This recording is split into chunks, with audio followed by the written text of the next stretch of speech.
Hello everyone, welcome back to my channel. तो आप लोग ने मेरा फर्स्ट ब्लॉग देख ही लिया होगा, शादी का फर्स्ट पार्ट। उसमें आप लोग लास्ट एंडिंग देख ही लिए होंगे कि दीदी जीजू ने स्टेज पे एंट्री कर लिया। उसके बाद यहाँ पे स्टार्ट हो गया गंगा आरती। और मैं फ़र्स्ट टाइम देख रही हूँ कि किसी के शादी में गंगा आरती हो रहा है। बहुत ही अच्छा से गंगा आरती हुआ था, बहुत अच्छा लगा। आप लोग ने भी कहीं मतलब गंगा आरती देखा है कि नहीं? वरमाला के पहले स्टेज पे शादी में गंगा आरती हो रहा। मैंने तो फर्स्ट टाइम देखा है, क्योंकि जितना भी शादी अटेंड किया, ये शादी मेरी बुआ के बेटी की शादी में फ़र्स्ट टाइम गंगा आरती। और ये लड़के लोग ने करवाया था गंगा आरती। बहुत ही अच्छा लगा, बहुत ज़्यादा अच्छा लगा। और बहुत ही लंबा गंगा आरती चला था, बट मैंने बहुत लंबा वीडियो हो जाता इसलिए मैंने सारा कट करके डाला है, वरना बहुत लंबा हो जाता। फिर यहाँ पे वरमाला का टाइम आ गया। यहाँ पे दीदी को टीका लगा दिया, आरती कर रही है। फिर उसके बाद वरमाला हुआ, और वरमाला होने के बाद फिर ये क्या बोलते हैं, स्पार्कल वाला जो गन होता है वो मतलब दिया गया था करने। बट जीजू का स्टार्ट हो गया था दीदी के साथ, प्रैंक हो गया था बहुत ही ज़्यादा सा बता। फिर सेकंड टाइम हुआ। सेकंड टाइम वाला मैं क्लिप नहीं ली, क्योंकि मेरा फ़ोन का स्टोरेज फुल हो गया था, इसलिए मैं दीदी के फ़ोन में शूट करने लगी। और जितना भी वीडियो है सब मेरी दीदी के फ़ोन में शूट हुआ है। मेरा फ़ोन का स्टोरेज फुल हो गया, और अभी भी मेरे फ़ोन में स्टोरेज फुल हो गया। बस मैं फटाफट वीडियो एडिट करके पोस्ट करके डिलीट करूँगी सारा, वरना मेरे फ़ोन का बहुत ज़्यादा स्टोरेज फुल हो गया, बहुत दिक्कत हो रहा है। फिर उसके बाद वरमाला का जो हुआ, फिर उसके बाद जो अपना फ़ोटो सेशन होता है, लड़के वाले की तरफ से जितने जन आते हैं फ़ोटो क्लिक करवाने, आशीर्वाद देते लड़की की तरफ से, वो सब जितना रिचुअल्स होता है वो सब हुआ। वो सब मैं क्लिक नहीं ली, वो सब फ़ोटो तो शूट हुआ, सबने फ़ोटो तो क्लिक किया, बहुत ज़्यादा एंजॉय किया। फिर उसके बाद मैं कॉफ़ी पी, मतलब इतना वहाँ पर ठंडा हो रहा था, इतना मुझे ठंडा लग रहा था, तो मैंने कॉफ़ी पिया। कॉफ़ी पीने के बाद यहाँ पे फ़ोटो सेशन होने के बाद फिर सबने खाना खाने बैठा। यहाँ पे लड़का लड़की एक साथ खाने बैठे, दीदी जीजू, फिर जीजू की तरफ से जितने फ्रेंड्स थे, भाई थे, सब लोग बैठे थे। और हम लोग सब बैठे थे बहन लोग खाने के लिए।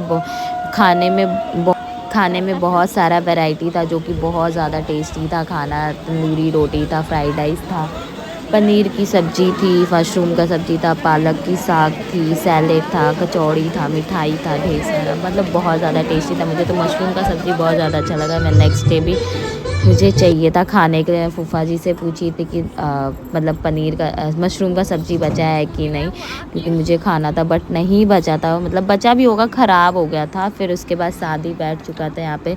शादी में पहले दीदी बैठी थी, फिर यहाँ पे जो रस्म होता है वो हुआ, आलता आलता लगने वाला, फिर वो हुआ। फिर उसके बाद फूफा और बुआ जी का टर्न आ गया कन्यादान करने का। फिर उन लोगों ने कन्यादान, पाव पूजा। फिर उसके बाद मेरी मम्मी ने भी पाव पूजा था, जो कि मेरी मम्मी का फ़र्स्ट टाइम था किसी का वो पाव पूज रही हैं, बुआ की लड़की का। और उनका बहुत शौक़ था, और ये पाव पूजना बहुत अच्छा बात होता है, सौभाग्य का होता है। फिर यहाँ पे गीत भी गाया जा रहा था, लड़के वाले को गाली पड़ रहा था, मतलब गीत में जो गाली होता है वैसा गाली दिया जा रहा था।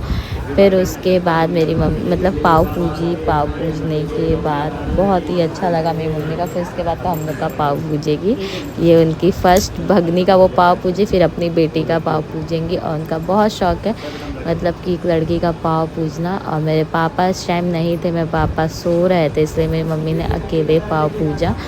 फिर यहाँ पे जो फूल का बर्तन या तांबे का बर्तन होता है, वो मतलब जिसका मतलब जितना हो वो देता है बर्तन पाँव पूजने में। मतलब जिसके घर में ये रिचुअल्स होता होगा उन लोग को बहुत अच्छे से पता होगा, सबके घर में होता है कि क्या दिया जाता है क्या नहीं।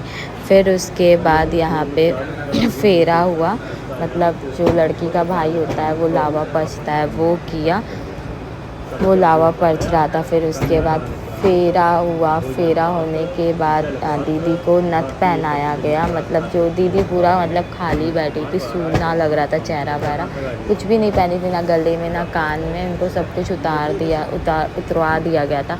ये सब बहुत बोल रहा था, फिर इसलिए मेरी मम्मी ने उनको नथ पहना दिया। वहाँ पे नथ जो रखा था, जाके मेरी मम्मी उनको नथ पहना दी। फिर उनके बाद उनका चेहरा और भी अच्छा लगने लगा, खिलने लगा। फिर उसके बाद सिंदूर पड़ा दीदी को। वो टाइम हम नहीं थे, वो टाइम हम सो गए थे, बहुत ज़्यादा टायर्ड हो गए थे, थक गए थे। वो सब मोमेंट हम नहीं देख पाए अपने आँख से, बस सिर्फ वीडियो देखे, क्योंकि ये सारा क्लिप मेरी दीदी ली है अपने फ़ोन में। मैं उस टाइम वहाँ पे नहीं थी, मैं सो रही थी। मैं जब विदाई हुआ तब मैं उठी, तब मैं आई। तो सारा फिर मेरे एक मामी का रस्म होता है, सिंदूर भरती है, मतलब भगनी को सिंदूर भरा जाता है, वो मामी का ही रस्म होता है। वह सबके घर में जिसको ये रिचुअल्स पता होगा कमेंट बॉक्स में बताना। और यहाँ पे मेरी मम्मी सिंदूर भरी थी। फिर उसके बाद अचर धरा हुआ हम लोग में अचर धरा हुआ बोला था, आप लोग में क्या बोला था बताइएगा। खिचड़ी जब लड़का खाने बैठता है तो यहाँ पे मेरी मम्मी जीजी को टीका लगा रही थी। फिर आती आती फ़ोटो क्लिक हो रहा था, वहाँ पे कैमरामैन बोला कि टीका लगा के फ़ोटो क्लिक करिए। 1 घंटा स्टैचू बन के खड़ी थी। फिर सबको मतलब जितने वहाँ लड़के की तरफ से थे मम्मी सबको टीका लगा। मैं तो सिर्फ कट कर दी थोड़ा बहुत, मतलब सब में क्लिप रखी। फिर उसके बाद मिठाई खिलाई मम्मी, और मिठाई मेरी मम्मी जानबूझ के जीजू के ऊपर गिरा दिया। जीजू को पता चल गया कि जानबूझ के हुआ है, ये ऐसे इंसिडेंट नहीं है, जानबूझ के। इससे जीजू हंस रहे थे, बोल रहे थे बस थोड़ा सा खिलाइए। फिर उसके बाद जीजू को गिफ्ट दी, और जीजू के जितना फ्रेंड्स थे भाई थे उनको भी मीठा खिलाई।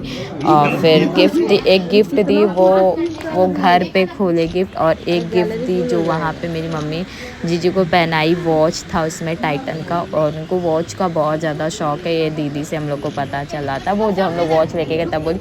और दीदी को जब दिखाए थे वॉच, दीदी को भी बहुत अच्छा लगा था। दीदी बोली जीजू को भी बहुत अच्छा लगेगा। दीदी को सारा गिफ्ट से उनका भी दिखाए थे, वो भी उनको बहुत अच्छा लगा था। फिर यहाँ पे मम्मी ने वॉच पहनाया जीजू को। वॉच पहनाने के बाद फिर विदाई का टर्न आ गया। विदाई का टाइम में मेरी मम्मी मतलब सब विदाई, मतलब फूफा जी तो दीदी से फेस ही नहीं कर रहे थे, मिल ही नहीं रहे थे। फिर सबने बोला मिल लो ना, मतलब इमोशनल हो गए। तो उस टाइम का मोमेंट बहुत ज़्यादा इमोशनल मोमेंट था, बहुत ज़्यादा। एक मतलब बाप के दिल पे उस टाइम क्या बीतता वो बाप ही समझ सकता, पापा ही समझ सकते। वो फील, वो उनका दर्द कोई नहीं समझ सकता, एक माँ और बाप का।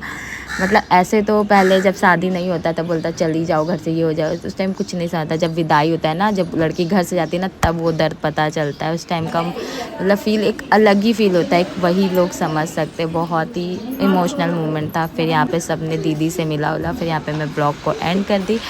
मेरे ब्लॉग को अपना प्यार देना, लाइक करना, शेयर करना, सब्सक्राइब करना। अगर चैनल पे नए चैनल को सब्सक्राइब करना, बेल आइकन दबाना मत भूलना। मैं जो भी वीडियो डालूँ उसका नोटिफिकेशन आप लोग को पहले मिल जाए। तो बाय बाय गाइस, नेक्स्ट बार मिलते हैं। ऐसे अपना प्यार देते रहो, लाइक करो, शेयर करो, सब्सक्राइब करो। Bye bye.